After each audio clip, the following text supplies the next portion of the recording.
A vulnerability assessment is a systematic process used to identify, classify, and prioritize security weaknesses in information systems, applications, or networks.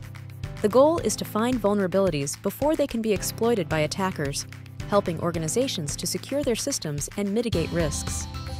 Here's a breakdown of the vulnerability assessment process. 1. Preparation. Define the scope. Identify the assets, systems, and networks to assess. Gather information.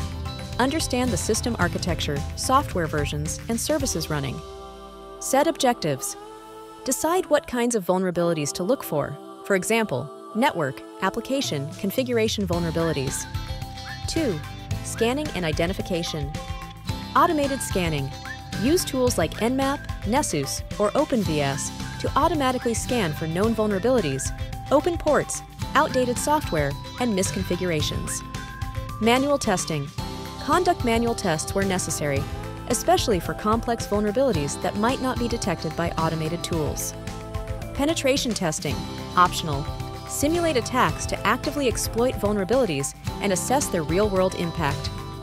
3. Vulnerability analysis. Assess the potential impact of each identified vulnerability.